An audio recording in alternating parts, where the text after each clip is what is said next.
In the bustling university town of Nsaka, two 18-year-old students, Amaka and Zainab, were inseparable. Their bond, forged over the years, was deep, but unknown to Zainab, it was founded on a secret that was about to turn her life upside down. Amaka was the daughter of the river goddess, Mommy Water, a secret she had carried with her since birth. Raised by a powerful priestess in the coastal village of her ancestors, Amaka had known from an early age that her destiny was intertwined with the mystical waters. It was not just a birthright, but a sacred duty to bring others into the fold of the goddess.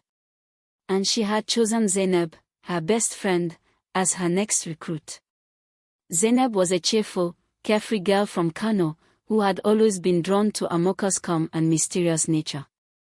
They were opposites in many ways. Amaka was reserved and carried a quiet power within her, while Zainab was boisterous, always laughing, and loved by many. But what Zainab had always admired about Amaka was her loyalty. She never knew that behind her friend's serene eyes lay the secrets of their cult. As the semester progressed, strange things began to happen around Zainab. At night, she started dreaming of rivers, vast and never-ending, where voices called her name in strange, melodic chants. She would wake up with her bed soaked in water, even though her room was dry. Shadows loomed around her, and sometimes, when she looked into mirrors, her reflection would ripple as though submerged in water. Terrified, she turned to Amaka. "Amaka, I keep having these strange dreams. I don't understand," Zainab confided one afternoon, her eyes wide with fear. "I see rivers, spirits. Amaka, I think I'm losing my mind." Amaka's heart pounded. It was time. "I need to tell you something," Amaka whispered, her voice low and urgent. "These are not just dreams, Zainab. It's a calling. My mother is not just any woman, she's the daughter of Mommy Water, the river goddess." Zainab blinked, disbelieving. "You're joking, right?"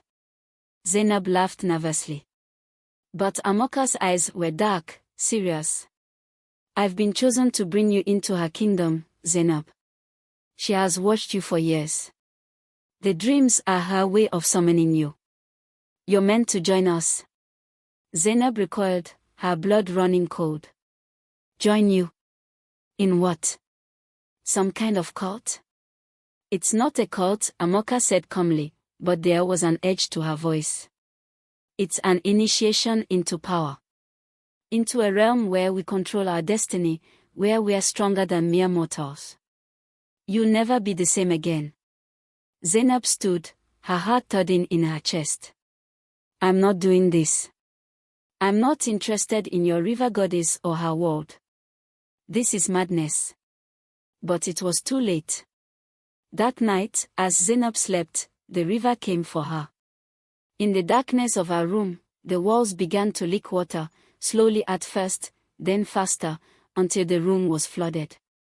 She tried to scream, but no sound came out as the water covered her mouth, her nose, until she was fully submerged. She thrashed and fought, but invisible hands held her down. She felt herself being pulled deeper and deeper until she was no longer in her room. She was in the river. The water was dark, cold, and endless. She floated in a world of shadows, surrounded by the figures of other girls, their eyes glowing beneath the water, their arms outstretched as they reached for her. Amaka was among them, her face no longer soft and familiar, but sharp and otherworldly, her eyes glowing like those of a predator. "Welcome, Zainab," Amaka's voice echoed in the water, both beautiful and terrifying. "You belong to Mommy Water now." Zainab struggled, her body heavy with the weight of the water. "No. I don't want this." But the water was relentless, pulling her deeper, her body turning cold as her soul began to dissolve into the river. The voices of the river spirits hummed louder, their chants hypnotic, until Zainab could feel her mind slipping. Suddenly, a brilliant light pierced the darkness. It was a figure, tall, regal, and glowing with a golden aura. It was an old priest from her family's lineage, a protector she had never known about. He had come to rescue her from the dark grasp of the goddess. With a powerful swing of his staff, the priest parted the waters, pulling Zainab from the river's clutches. The spirit screamed in anger, and Amaka's face twisted in rage. Zainab could feel the world shifting around her, the darkness of the river giving way to the faint light of dawn. Zainab woke in her bed, soaked but alive, her heart pounding in her chest. She looked around, expecting to see the river spirits still lurking, but they were gone. The room was dry, and the morning sun filtered through the window. But the air was thick with a sense of foreboding. She never spoke to Amaka again. Amaka vanished from the university, her room left untouched, her presence erased as though she had never existed. But Zainab knew the truth. Amaka was still out there, somewhere beneath the waters, waiting. Zainab, now forever marked by the goddess's call, would never forget. She had escaped, but the river never truly lets go. In the stillness of the night, Zainab could still hear the soft, melodic call of the river.